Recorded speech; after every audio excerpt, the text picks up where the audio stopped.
Tapi mau dia preman, mau dia jawara, mau dia jenderal, kalau malaikat Israel sudah datang, maka kagak ada yang mampu termasuk si preman ini. Dia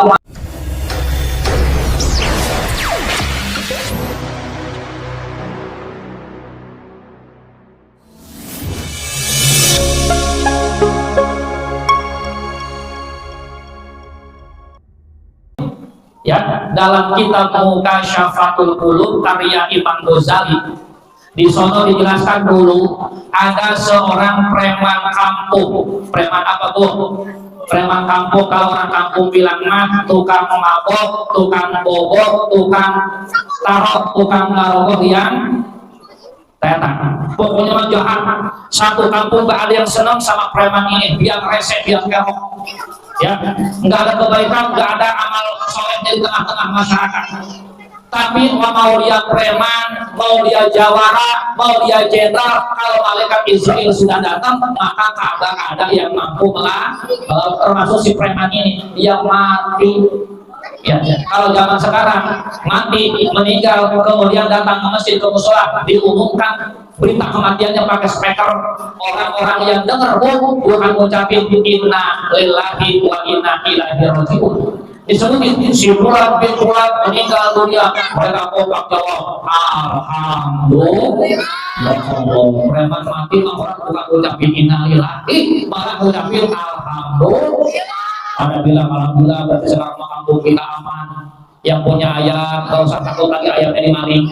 Yang punya jemuran sendal sepatu bagus di luar gak usah takut lagi ada yang makan, sebab biang keroknya sudah aman. Kita begitu. Termasuk si laki-laki ini yang dikisahkan dalam kitab Mukasyafatul Qulub tadi, dia mati orang kampung pada senang, bahagia. Padahal agamanya Islam, KTP-nya pun tertera sebagai seorang muslim. Yang harusnya namanya seorang muslim meninggal dunia itu ada fardu kifayah yang mesti dijalankan. Orang mati itu kalau Islam yang pertama wajib dimati. Karena orang mati kagak bisa mandi sendiri. Betul nggak? Orang mati bisa nggak mandi sendiri? Hah? Apa?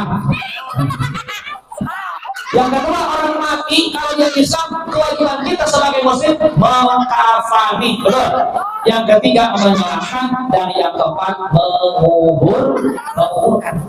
Si preman tadi yang mati, begitu dia mati tidak ada satupun saudara atau tetangga yang sulit mandi dia, apalagi menguburkannya. Masya Allah, ya, kasihan istrinya, kasihan istrinya. Akan tetapi ada satu keanehan. Di kampung itu terkenal ada seorang ulama sepuh yang sudah meninggalkan keramaian, dia uslah ke bukit. Dia ibadah di sana, punya goa sendiri, zikir, wirid, puasa tiap hari di situ. Tetapi ketika ini preman mati, dia turun gunung. Dia datang ke kampung itu, dia nanyain siapa di kampung ini yang meninggal. Orang yang ditanya jawabannya kagak ada yang beres. Assalamualaikum, waalaikumsalam Pak. Di kampung ini siapa yang meninggal? Pak, dia mohon maaf, di kampung ini gak ada orang yang meninggal, ada juga kebo mati di sana. Kebo ya, Allah, padahal manusia dibilang kebo yang mohon.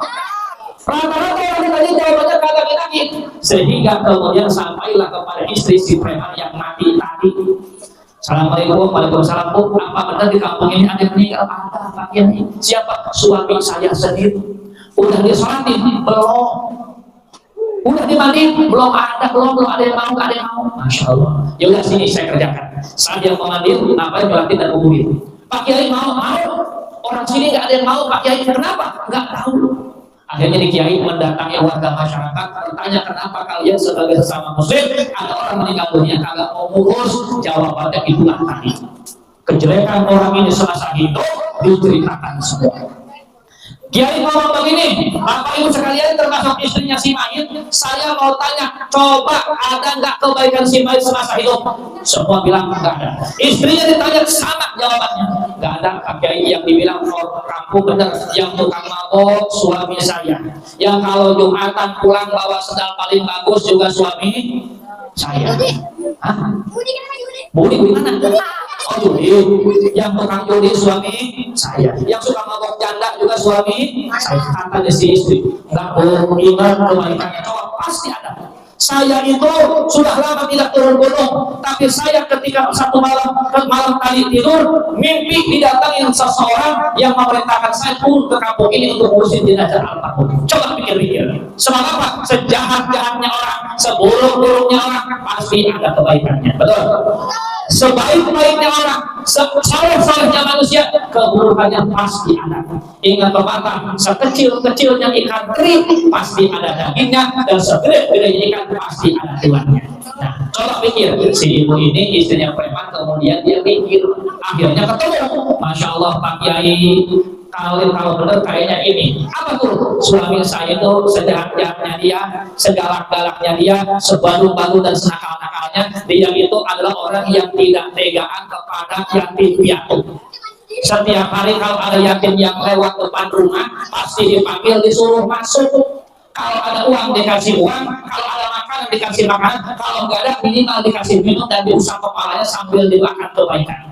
Pak Kiai bilang, Masya Allah ibu, ternyata inilah kebaikan almarhum yang diterima oleh Allah Subhanahu Wa Taala. Banyak kesalahannya di masa lalu atau selama hidup, tapi di dalam mimpi saya ada orang yang datang, dosa suami ibu telah diampuni oleh Allah Subhanahu.